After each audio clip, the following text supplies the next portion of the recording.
It is 6 p.m. at the Mankon District Hospital. Mankon is a neighborhood in the city of Bamenda. Bamenda is the headquarters of the northwest region of the Republic of Cameroon. It is the same time in Douala, Cameroon's economic capital city.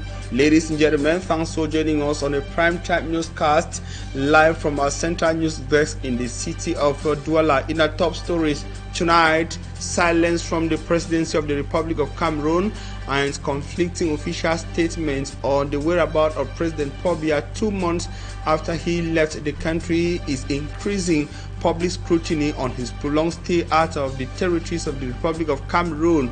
Multiple calls are intensifying across Cameroon over transparency and continuous questions on the transparency and the whereabouts of the President of the Republic. And also in this edition of the news, the health of detained Cameroonian activist Blaise Esama is raising concerns. Or more than 300 days after he was arrested within the context of the post-2025 presidential election in Cameroon, his health is said to be worsening as he is suffering from the severe diabetes, and of course this has affected part of his body. We shall be getting this in this edition of the news, but also in sports and lack of basic social amenities that is paralyzing economic and social life in North Makombe, that's in the Camp Division of the Littoral region of Cameroon. These stories and more will be yours in this edition of the news. Once again, welcome.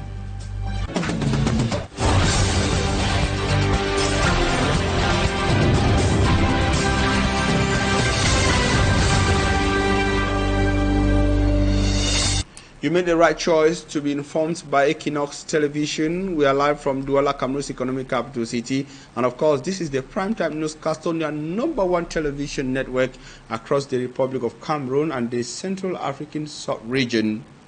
We're starting on human interest to say that the lack of basic social amenities such as good roads, constant water supply, electricity, and in most localities in the Adamawa region of Cameroon remains a major preoccupation.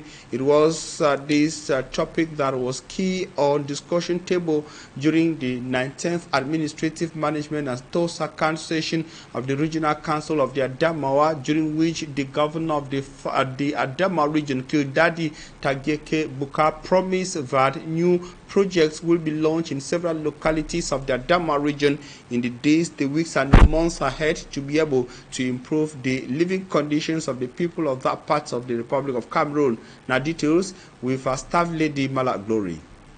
This is the road that connects Ngaoundéré to Banyu, passing through Tibati. The 206-kilometer stretch is nearly impassable with its slippery nature. Vehicles are often stuck for hours or even days when it rains heavily.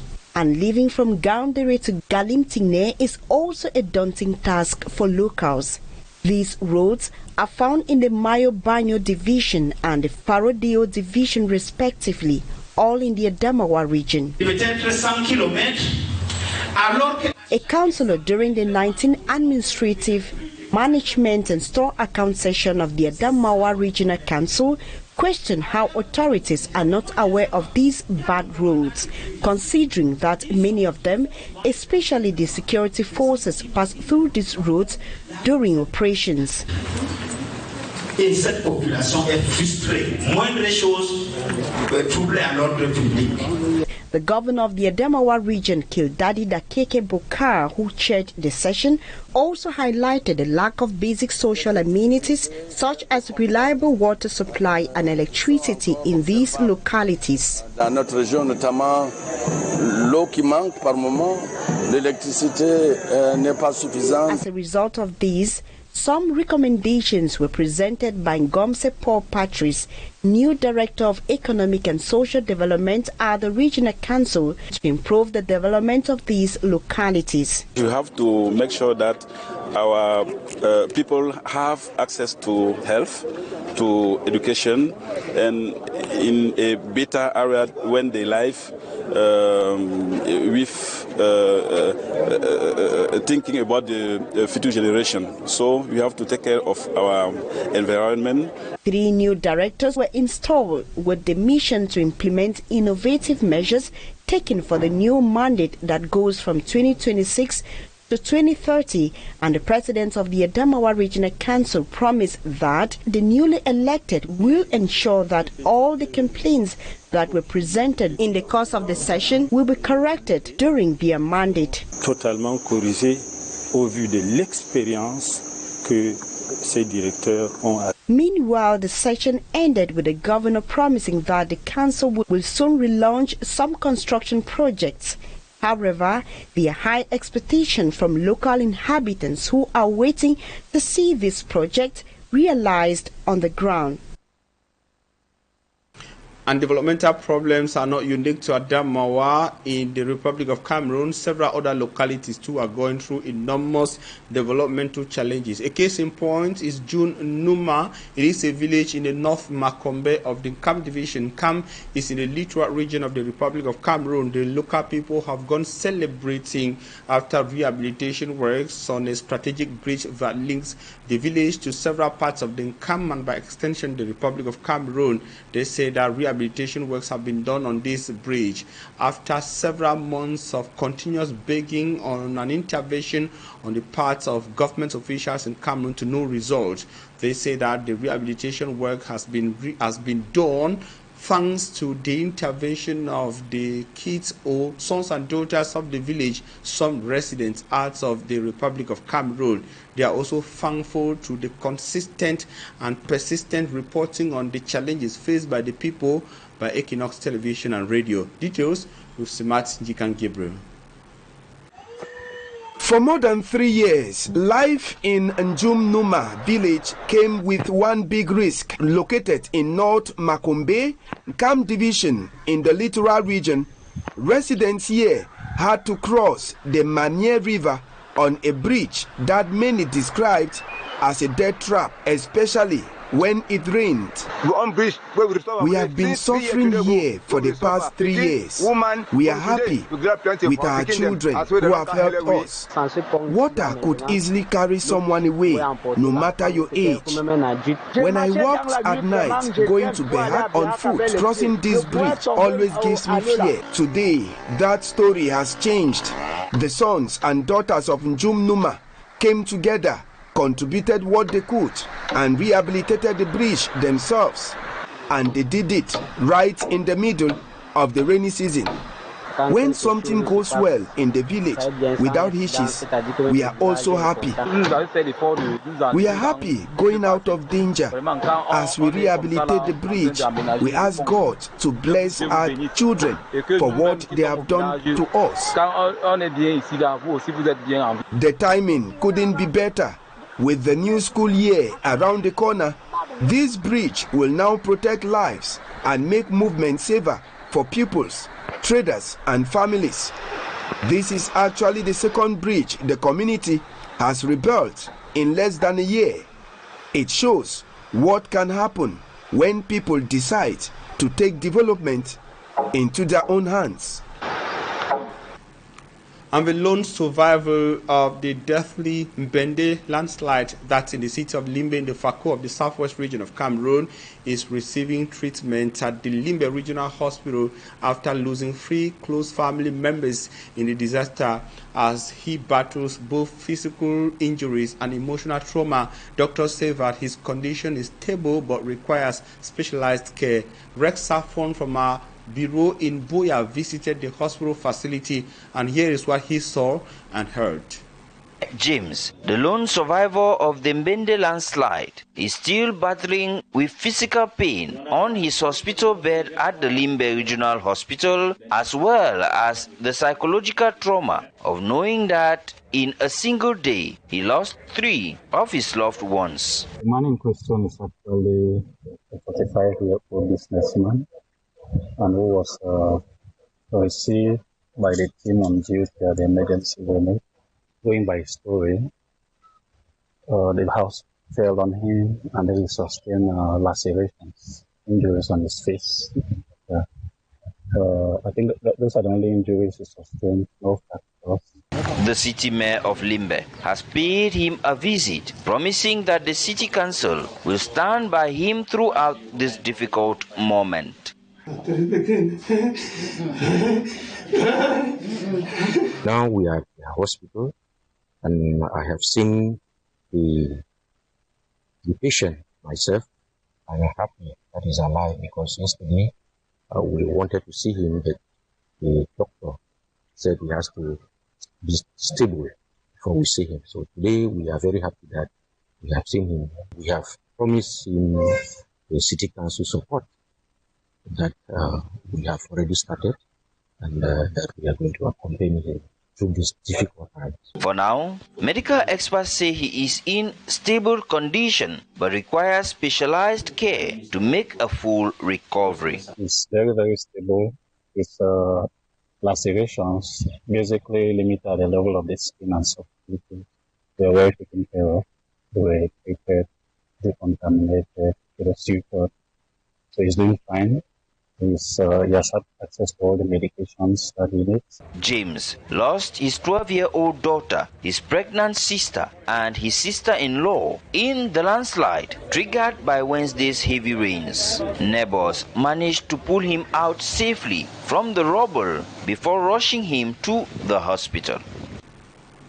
Sad indeed. And as the third holidays enters its third and final month, many students in Buea in the southwest region are spending their break in different ways, while some are helping their parents trade at the great supermarket. Others are hawking to support family income. In the following reports, Rex Hafon took interest on just how holiday makers in the town of Buea are faring. Approximately 2 months into the third term holiday, some pupils and students are hustling at the Great Support Market. I carry this activity to help my parents, like to help my mother, which is also selling in the market, and to also help provide my school needs. I'm from Bukwango. I came here to sell, to hustle for my holiday, because school will be resuming.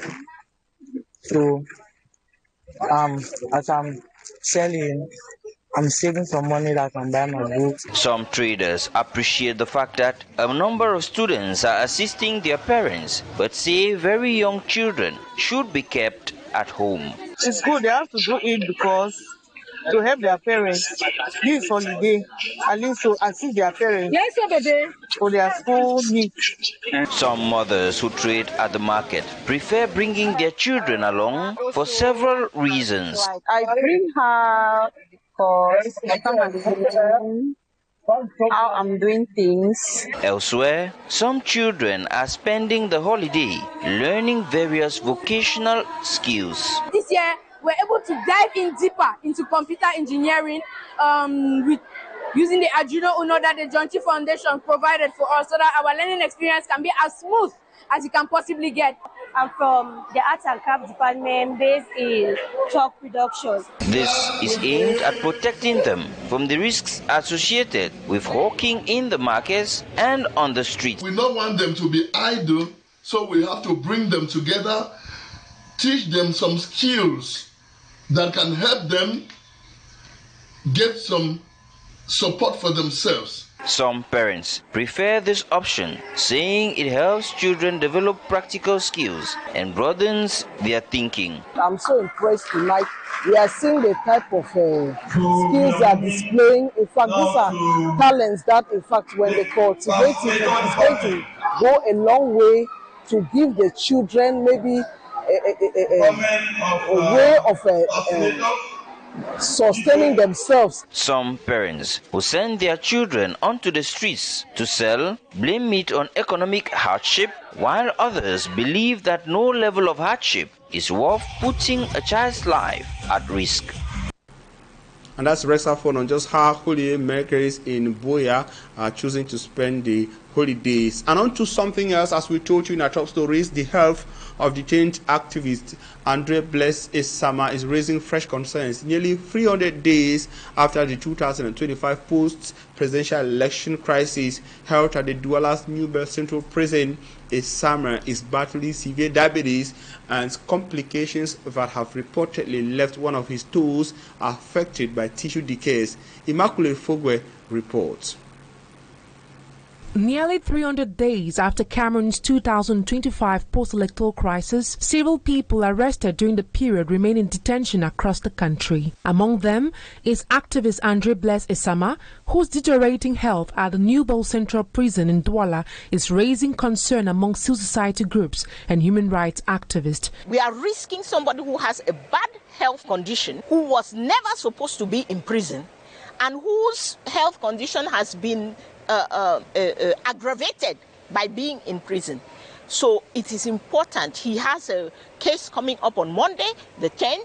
It is important that the government seize the opportunity and release this man. Let him go home, be treated. Esama Blaise is reportedly suffering from severe diabetes and is facing serious complications. One of his toes has been severely affected by tissue decay, fueling fears that this condition could worsen and require amputation. There is a risk that that wound can easily get infected and it can cause a gangrene, and from there it will lead to an easy amputation, which is not what we want, because imagine us having a prisoner who is sick and nothing is being done to the point where his legs have been amputated. According to Stand Up for Cameroon, close to 200 people are currently being held at the Goma prison, while 12 others are detained at the Limbe Central Prison. Because of an election. I mean, election is supposed to be the most banal thing in the political life of any country. It is the most normal thing that people go to elections. Election is a competition. Everybody has their own political idea. But because in Cameroon we are living in dictatorship, elections become something where the government seizes the opportunity to oppress Cameroonians. The situation has renewed concerns over the health and treatment of political detainees, particularly following the death of political actor Anisere Kane, who died while in detention in Yaoundé. The question remains, must another life be lost in detention before action is taken? Let's wait and see. And as we told you in our top stories, the silence from the presidency of the Republic of Cameroon and conflicting official statements are intensifying scrutiny over President Paul Biya's prolonged stay out of the territories of the Republic of Cameroon. More than 2 months after he left the nation, calls for transparency are growing as uncertainty continues to grip public opinion across the country. Staffman Innocent has more in the following report. More than 60 days after President Paul Biya left Cameroon, the presidency has yet to provide clear information on his whereabouts. As public anxiety intensifies, conflicting explanations from government officials have only fueled criticism and speculation. Lawyer and anti-corruption advocate Barrister Akere Muna says the real issue is no longer the president's health, but the citizens' right to know. He argues that no people should be left guessing where their head of state is. While saying illness at the president's age would be understandable, Barrister Keremuna insists the prolonged silence has left nearly 30 million Cameroonians in uncertainty, adding that the truth, however uncomfortable, would free the nation from speculation. On his part, former presidential aspirant Barrister Asong Michael Kumba describes the situation as a humiliation for the state. I would like to say it's tragic. Cameroon has become a laughing stock. The people are saying that we are in a vegetative mode, in an autopilot mode. And this has not left the people indifferent. The people of Cameroon are sovereign by virtue of Article 2 of the Constitution. And in as much as the people have duties towards their president, the president who has duties towards the people have a right to be informed on the whereabouts of the president of the republic and also on his well-being. He also dismisses the conflicting public statements by government officials as irrational. So many ministers came out a few days ago, each and every one of them trying to give a relative explanation to the reason why President Biya has been out of the country for now, today, 61 days. And you realize that all what they have been saying are actually irrational. Some of them have been quoting labor law. What does labor law have to do with administrative law. Some of them have been quoting purely civil law in the case of absence, and what does that have to do with administrative law? Barrister Asong Michael Kumba, whose candidacy for the 2025 presidential election was rejected, had earlier declared that if President Paul Biya failed to return and resume state duties by the 60th day, he would assume the presidency. If the president is not back by the 60th day, I'm going to be the next president. We're going to be coming back to this declaration and, of course, the how he intends to become the next president if President Paul Biya fails to return to Cameroon. And, of course, our guest tonight on Talking Points will be Barrister Asong Michael Kumba, who you listen to there. Now, we'll take on sports before we get to the second segment of our news to say that Cameroon's indomitable Lionesses have finished top on their group at the ongoing Women's African Cup of Nations in the North African Kingdom of Morocco. In their final group game on Thursday, the Lionesses were held on a 1-1 draw by Cabo Verde. Up next is a big one. It is a crunch quarterfinal against defending champions, the Super Falcons of the neighboring Federal Republic of Nigeria. It's going to be on Sunday, the 9th of August 2026. But just how did the indomitable Lionesses perform from the start to this stage of the competition is the content of this report compiled by Smart Njikan Gabriel. The indomitable Lionesses are through to the knockout stage, and it's been a solid start. Out of 3 matches in the group phase, Cameroon picked up 2 wins against Mali and Ghana and drew 1 against Cabo Verde. On the score sheet, 2 players stood out. Giselle Marin Gamanga led the attack with 3 goals, while Grace Davila Mendua also found the net against Cabo Verde. In total, Cameroon scored 3 goals and conceded 2, but discipline-wise was an issue. The Lionesses picked up 11 yellow cards in their group stage.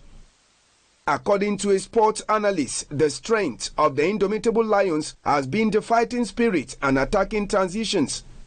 Their weaknesses, wastefulness in front of goal, and too many cautions that could hurt them later. Now comes the big test. This Sunday, Cameroon faces defending champions Nigeria in a mouth-watering quarter-final game. The stakes are huge. Only one of these 2 giants will secure an automatic ticket to 2027 FIFA Women's World Cup in Brazil. Cameroon versus Nigeria, 1 game, 1 World Cup ticket. A total of 24 matches were played in the first phase of the competition. 71 goals were scored, giving us an average of 2.96 goals scored per match. Barbara Banda of Zambia is the top goal scorer this far with 5 goals. That's all for the first part of the news. Stay for us for Talking Point, ladies and gentlemen.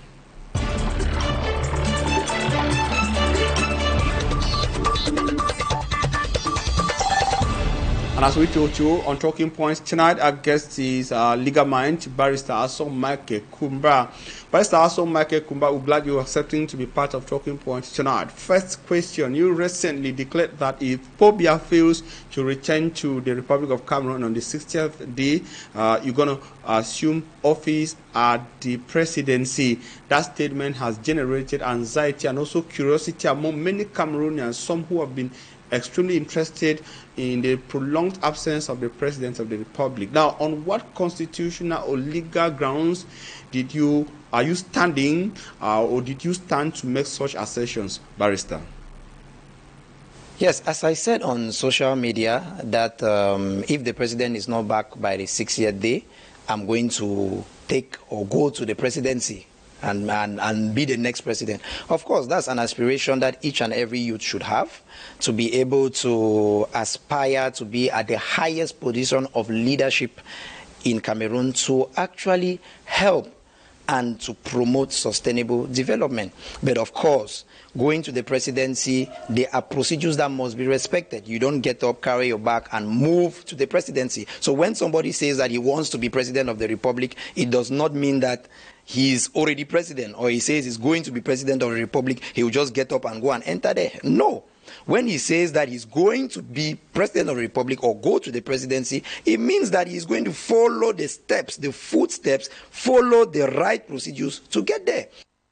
And now, considering the complexities of Cameroon's governance and political system, what conditions or just how feasible are your dreams? You said is something every Cameroonian should cultivate, especially a young Cameroonian. But just how feasible is this? Now tell us on the pathway you intend to employ in order to realize your dreams and vision. The procedure is that, first of all, vacancy has to be declared. And when vacancy is declared, the president of the Senate is going to take over as interim president, organizing elections in 20 to 120 days. Now, we know that vacancy is being established by the Constitutional Council, but that is on the application of the President of the National Assembly. That's if in the case of death, in the case of resignation, in the case of incapacity, is the Constitutional Council that actually ascertains vacancy. But the issue we are having here is that the only authority competent to seize the Constitutional Council in this case is the President of the National Assembly. Now, the President of the National Assembly is, of course, with the regime, and he is certainly not going to do that. And it becomes very difficult for us to lay down or ascertain vacancy. Barrister, it is interesting how confident you are within your position. However, the recent constitutional reform in Cameroon provides for the creation of the office of the vice president. If a vice president is eventually appointed, he would then, in effect, be the president of the republic. Of course, assume the position of president in the absence of the president. Are you conscious of this? How then do you intend to go over this? We have another issue concerning the vice presidency, because we know that the constitution was illegally amended in the month of April to create the post of vice presidency. And I have always condemned that revision of the constitution, stating clearly that the post of the vice presidency violates Article 64 of the constitution, which provides that no amendments can be carried out on the constitution if it affects principles of territoriality, the form of the state, unity, and democratic principles. So the vice presidency violates the principles of democracy provided in Article 2, meaning that we might have a president that is not elected in the case of vacancy. But now the good thing we have now is that since April, a vice president has not been appointed. And I believe that he has not been appointed because that particular post is an illegal post. It is anti-constitutional, and that's why it's difficult for them to appoint one, because we have been making it known not only to Cameroonians but to the international community that a legislative coup is going on, and I think that it's difficult for them to appoint a vice president due to that. Now, if there was a vice president, then in the case of vacancy being ascertained or established, the vice president would have replaced the president of the republic. But due to the actual situation now where there is no vice president, in that case then is the president of the Senate that is going to take over leadership as interim president and organize elections within 20 to 120 days. That's how when the elections will be organized. I strongly believe that I will stand as a candidate and the people will also be with me to take me there, and we all shall go to A to D as one people, as one nation, one vision, one mission for the development of Cameroon. Now, Barrister Hassan Michael, is it a crime to disclose state or information on the state of health of the president or his whereabouts to the nation? In your view, is there anything wrong with providing that information to the public, especially the Cameroonian public, in the case in point? We, the people, have been confused today that what is going on? Where is the president of the republic? Why has it made so long out of the country?